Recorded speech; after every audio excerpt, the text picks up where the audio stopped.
I'd love to meet that guy you just described. Well, first of all, I'm Rob Capobianco, Division 3. I've been working as the local fire chief for the last 4 years here in Santa Margarita. I'd like to thank Mayor Figueroa. A great idea to put this together. It's timely with what we've been experiencing here in Orange County. But the biggest thing is I think we can do better. I think we can make a difference, but we can't do it without your help. It's not just a fire department, it's not just a fire prevention. It's the individual homeowners that you guys can make a difference and help us to do our job, and I think we can save more homes. So thank you very much for putting this together, a great idea. Thank you for giving us the opportunity to speak. I'm going to start off with a quick video. This video was shot a couple years ago now in the Holy Fire, but it gives a little bit of an idea of structured defense. So, I'm going to point out a couple of things just afterwards and during it. Below this house, the vegetation was there. Gave us a chance, we call it defensible space, gave us a chance to get between the house and the fire. Keep your head up, guys. Look at what the house is constructed of, stucco siding. There's not a lot of combustibles up adjacent to the house, but look at what's flying around. We call that ember cast. So we spent so much time talking about defensible space and fuel mods, but what I think we can make a difference on is ember cast. We look at the size of the flame lengths coming off. As long as we can keep the vegetation far enough from the house, we can control that radiant heat on the house. But watch, I've got a couple of videos. Watch this, look at the number of embers that are floating around onto this house. And picture your house at home being enveloped by these embers.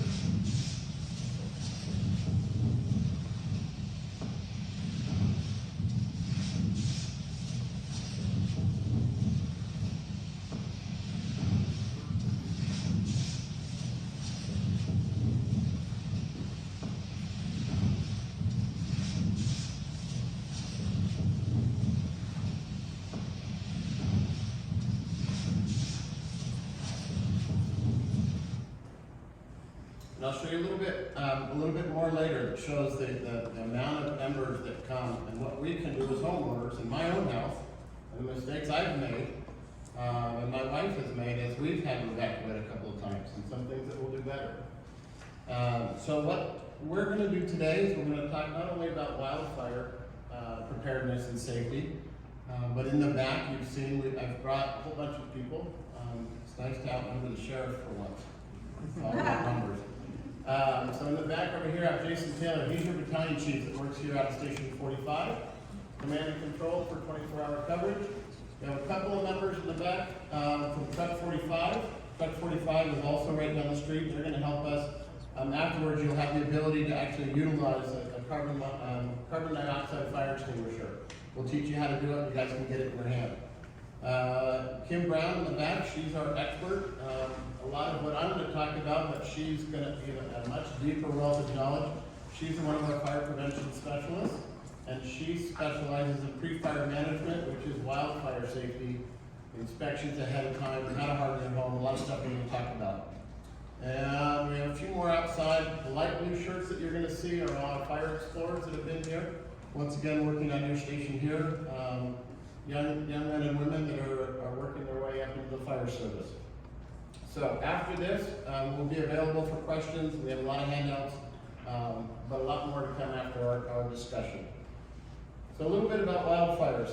We know that they're going to happen. It's not a matter of if, but it's a matter of when. Here in Orange County, we've experienced 3 significant wildfires already, and we'll get into that a little bit more. The Orange County Fire Authority in your city is here to prepare your homes, prepare your vegetation, to work with you, and to get us all ready for the next fire when it hits.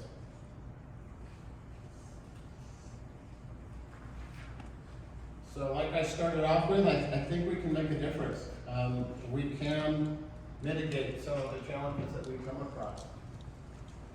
If you look at that bottom picture, that's that Miracle House from the Laguna Beach fire in 1993. Many of us remember that one. Was it just luck that that's the only one that lasted? Or was there rhyme and reason to it? Were there things that were done by the homeowner that made that house more successful than the houses around it? And I can assure you that it wasn't just luck. They had just finished a remodel, and they brought a lot of things up to the new fire code. They controlled the defensible space and the vegetation around their house, and they hardened their home. So Ready, Set, Go, that's a program we have, and I'm going to refer you to our website at the end. It's really a statewide program, but Ready, Set, Go is how we get ready for a fire. Once the fire started, when we start to get set, what we can do, and then Go is knowing when to leave. And I'm going to go through each one of those, but today we're going to spend more time on getting ready. So a little bit about the basics. When we look, and Council Member Gamble spoke a little bit about, we've always had a plan in place, but we can learn as time goes on. And so much time has been put into vegetation management, defensible space, fuel modifications, and that has been the big push. One of the things that we're seeing now, so many of our homes that we're losing, the majority of the homes we're losing are because of ember cast. So a little bit about what causes homes to catch fire. You have that direct flame contact. So 100-foot flame length coming off of vegetation and actually coming in contact with your home. Because of our defensible space here in Orange County, we don't see that. We're lucky because we don't see that coming from the vegetation. The radiant heat. Radiant heat is when your fire is putting out too much heat close to your home. It can still catch combustibles on fire. It can break windows. It can give an avenue for fire to get inside your house. Once again, the way that we can address that is by keeping vegetation further away from the house. The big thing that I'm going to concentrate on is embers and firebrands.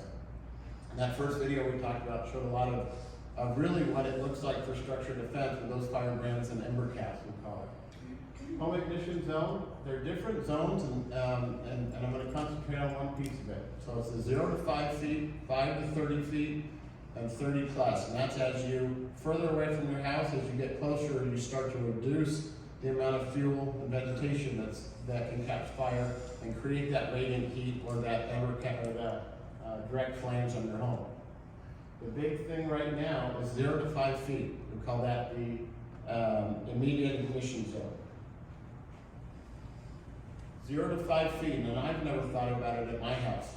That 0 to 5 feet is so important because a fire 0 to 5 feet from your house creates that direct flame contact on your house, creates that radiant heat. So you think about what causes it. Think about when you walk around your house. Who has mulch and bark on the planters right adjacent to their house? I know I do.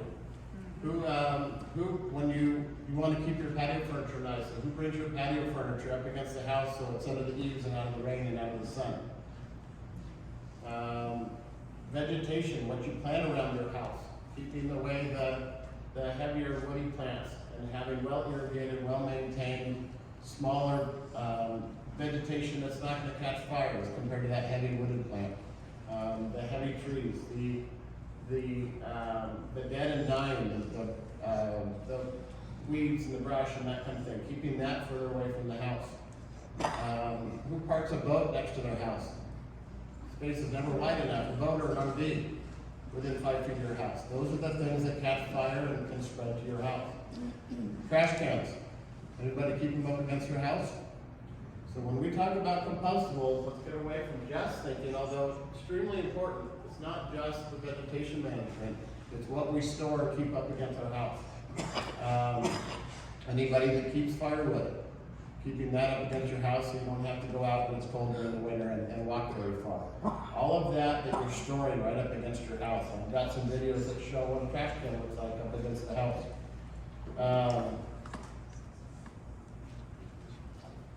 So once again, a short video on ember cast. This was a coastal fire.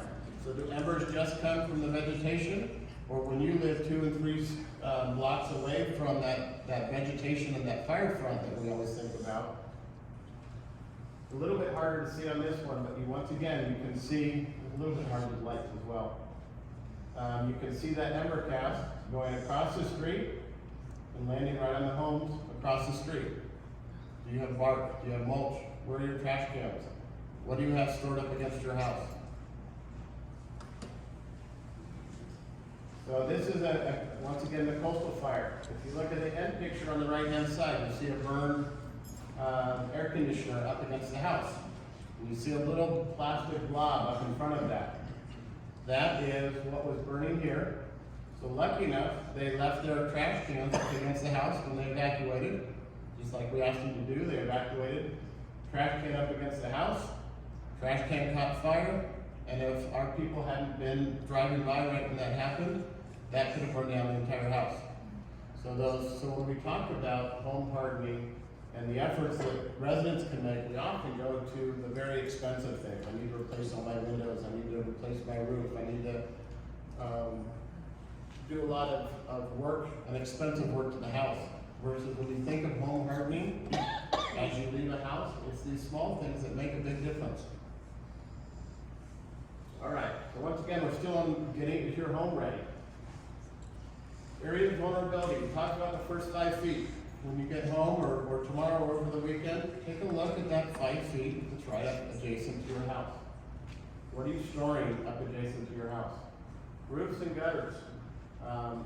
So the gutters, how often do we get up and clear our gutters? We always think of clearing your gutters before the rains come, right? So that the water goes off.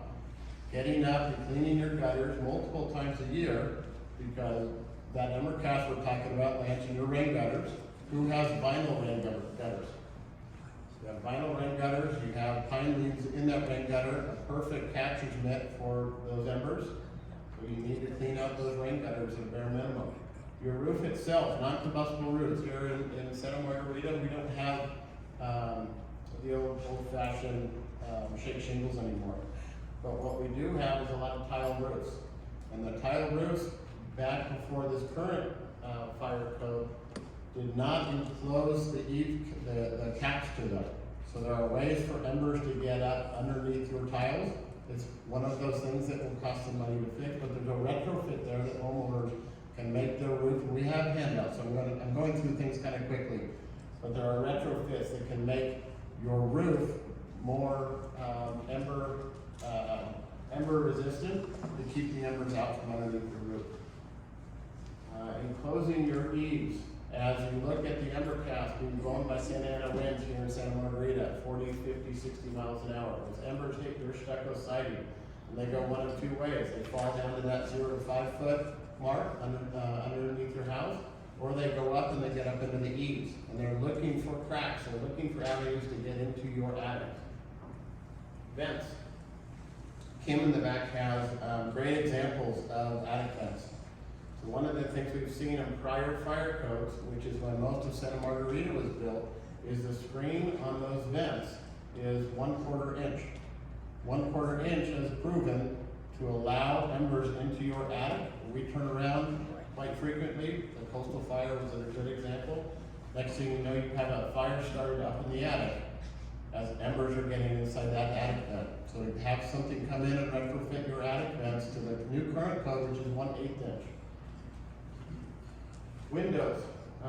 It's kind of an interesting thing. Think of putting windows, double pane windows, to be able to take that radiant heat. That changing out your windows in your house would be very expensive. The other piece of it is vinyl. A lot of your windows, I know I have vinyl windows at my house.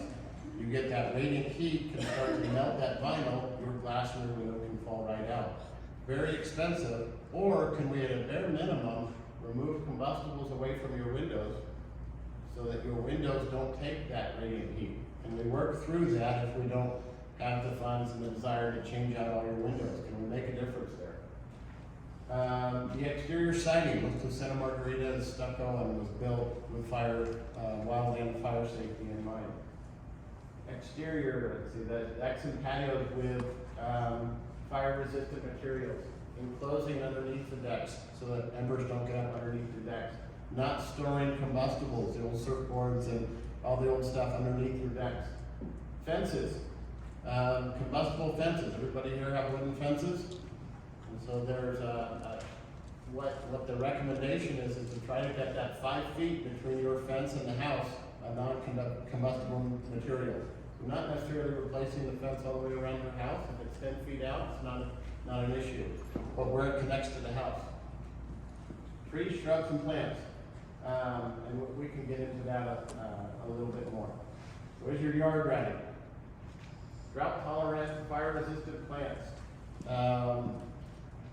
Moving undesirables, fences, a lot of the stuff we keep talking about. So what I want to do here, if we could show that second video.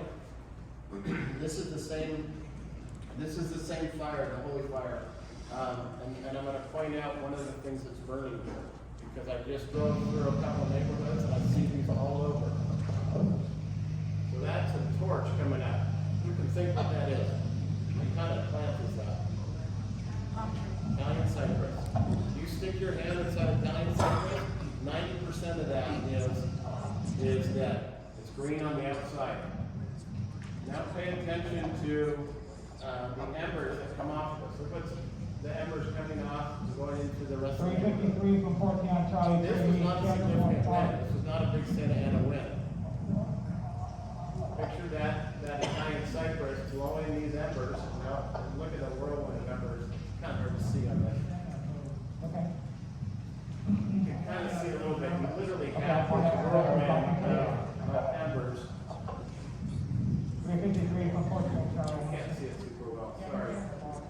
You literally have this whirlwind of embers up underneath the house, pushing up against the house, looking for some combustibles to start. Please.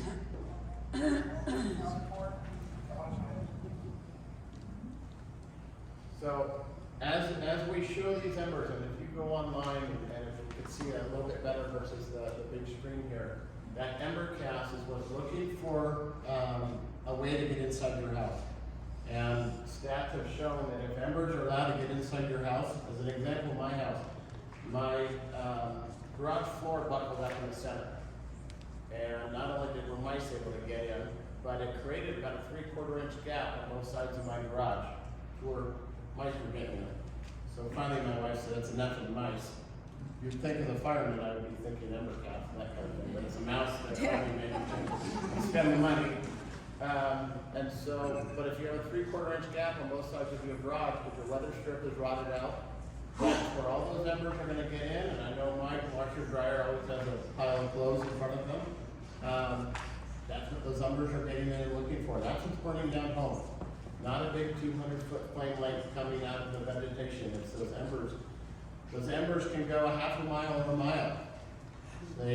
We were seeing fires 2 and 3 blocks away on the coastal fire from where that fire was hitting the fuel break. And that's with 20 to 30 mile an hour winds.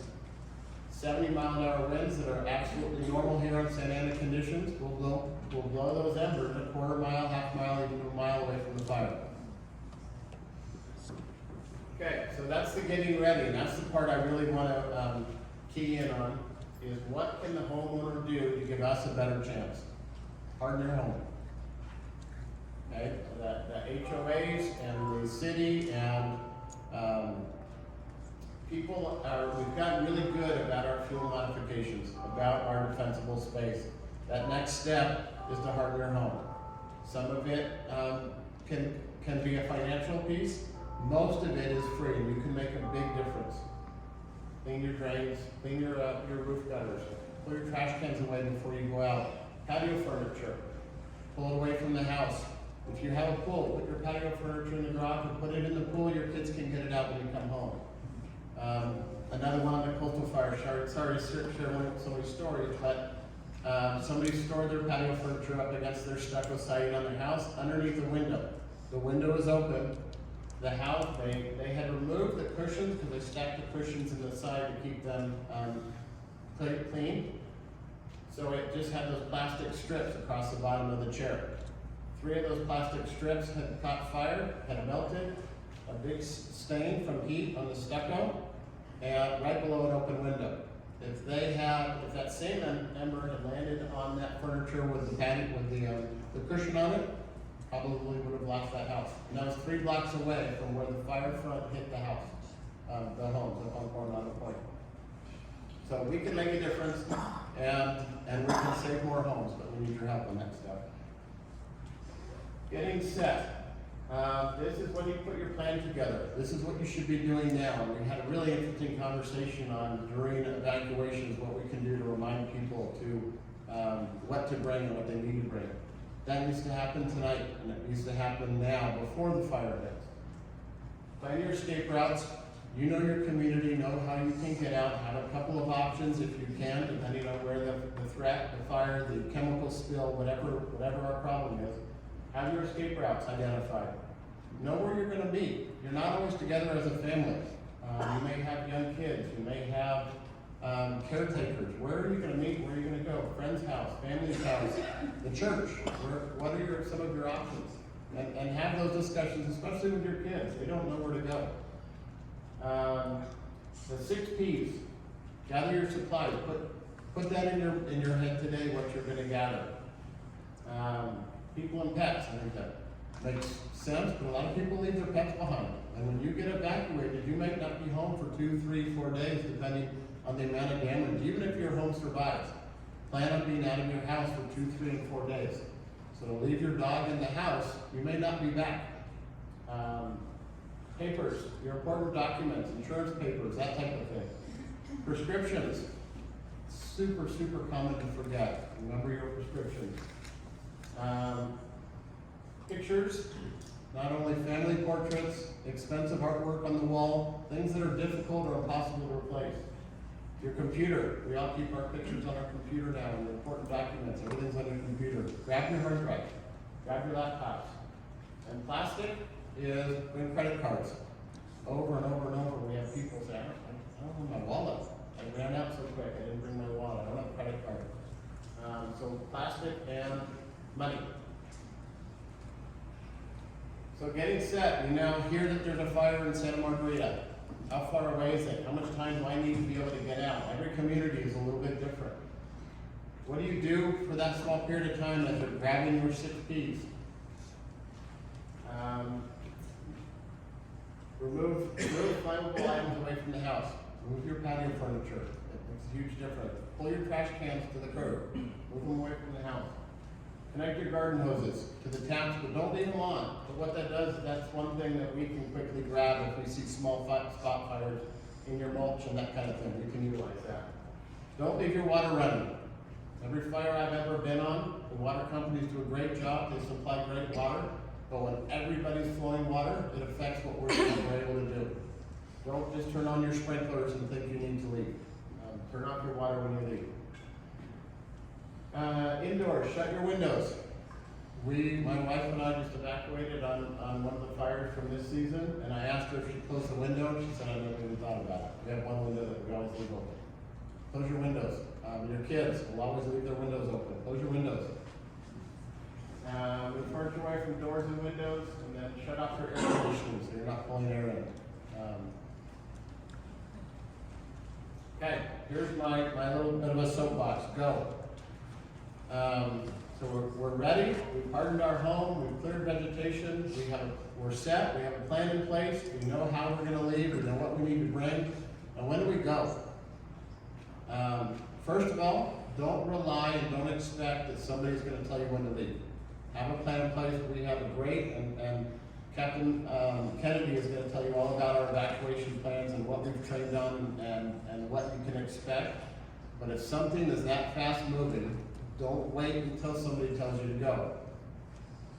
Don't hesitate to leave early. We've had numerous instances where people will have their cars all packed, they're parked in the driveway, they're going to wait till the last minute, they've got their garden hose out, which is very, very limited on what you can do with a garden hose. And 3 fire engines pull up right as the fire's in the backyard, and that's when the resident wants to leave. Our fire engines are pulled up, they're in pump, we have hose lines around the back of the building, they say, hey, I need to go. Sorry, you're stuck. Don't get stuck in there. Leave when there's time for you to get to your evacuation route, get out of your community, make yourself safe. You've already prepared your house, you've given us a fighting chance to do our piece on it. Number 1, we have different priorities when it comes to every incident we go on. Life safety is number 1. And you guys need to know when to get out early. property and the environment come after that. A successful fire, but no one gets hurt, no one gets killed. When you saw the trend that I seem to be seeing over the last couple of years is, I'd say 30 to 40% of the people in these communities don't leave. They stay in the backyard with the fire, or their garden hose, and I can assure you, even the hoses we carry are not going to touch these 100-foot flame lakes. A garden hose is not going to do that. What it does is it not only puts you in risk, it takes us away from our ability to protect your property, because now we're trying to shelter in place with protecting people, we're trying to evacuate people. So please, and Captain Kennedy's going to get a little bit more into it. The biggest thing I can ask of you is to adhere evacuation orders. When the sheriff knocks on your door, when you do Duke above, please listen what they're recommending. So far this year, and you think that we're in June, which typically we haven't had a significant fire this close to the coast. Emerald Fire in February, we're 154 acres. The Jim Fire in March, 552 acres, and then the Coastal Fire is 200 acres and 20 homes lost. And it's only June. So you guys can help, you guys can make a difference. And some of those home hardening things that we talked about. We have a ton of handouts. Please visit Kim and Brandy in the back. And then afterwards, we'll do some fire extinguisher training. But we're available for any questions after all the presentations. Thank you very much for your time. I appreciate it.